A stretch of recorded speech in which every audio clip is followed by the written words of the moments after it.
আন্তর্জাতিক মানব সালাম আসসালামু আলাইকুম।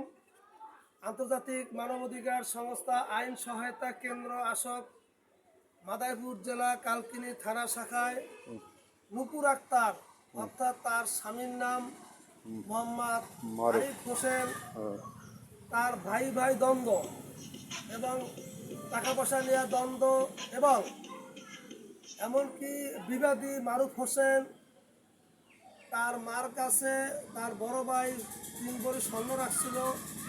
এই স্বর্ণ তার ছেলে মারুফ তার মাকে মানসিক নির্যাতন করিয়া এবং এলাকার লোকজন জানে সে স্বর্ণ নিয়ে গেছে এবং টাকা পয়সার লেনদেন আছে।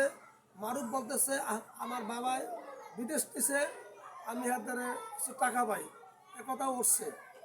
এখন আমরা চাই সুষ্ঠু সমাধান।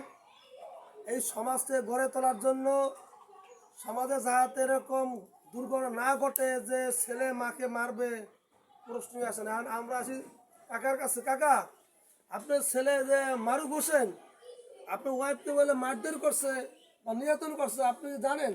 আমি বিদেশ থাকতে শুনছি যে আমার স্ত্রীকে খুব নির্যাতন করছে। আমি আমলে আনি নেই পারি। তারপরে আমি যখন নাকি দেশে আসি, দেশে এসে শুনতে পারি যে তারে এরকম টর্চিটিং করছে, মারধর করছে। হ্যাঁ, তার স্বামী শোনার পরে কোনো অ্যাকশনে যায় না, অর্থাৎ যেহেতু ছেলে তার মা অ্যাকশনে যায় নাই, ছেলে যেহেতু মামলা করতে যায় নাই, মামলা করার সমস্যা তো যেদিনকে ঝগড়া হয়েছে ওদিন এক ভদ্রলোক সেনাবাহিনী অবসরপ্রাপ্ত মুরাদ ভাই উনি তখন দেখছে ঝগড়া, তখন সে সেটা মিট করছে যে তোরা এখন যা, সে মিউচুয়াল আছে। মুরাদ ভাই আপনি তো দেখছেন, তখন আপনি তো একটা দুপক্ষরে ঠিক করে দিচ্ছেন নাকি? আচ্ছা, এই মুরাদ ভাই ভদ্রলোক, তার কথা শুনছি, ঘটনা সত্য। এখন আমরা চাই, হেও চাই, আপনি কি সমাধান চান না? আমি সমাজের একটা সুস্থ সমাধান চাই, যেন এই ধরনের কোনো কার্যকলাপ ভবিষ্যতে কোনো ছেলে কোনো মা বা কোনো বাবার সাথে না করে। আমি একটা সুস্থ সমাধান চাই এবং সুস্থ একটা বিচার চাই আপনাদের কাছে।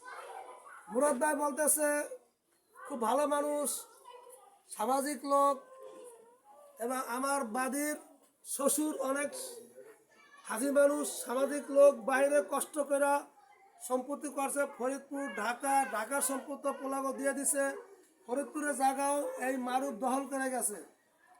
জানি না কি জন্য দল করছে, আমরা সমাজে বসলে জানতে পারবো আসলে কি ঘটনা। আমরা চাই এ ধরনের কাজ যারা অন্যায় করব তাদেরকে ছাড় দেওয়া যাবে না, তাদেরকে আইনের আওতায় এনে সালিসের মাধ্যমে সমাধান করা হবে, ঠিক না? ধন্যবাদ। মামুন কমান্ডার, বরিশাল। আসসালামু আলাইকুম।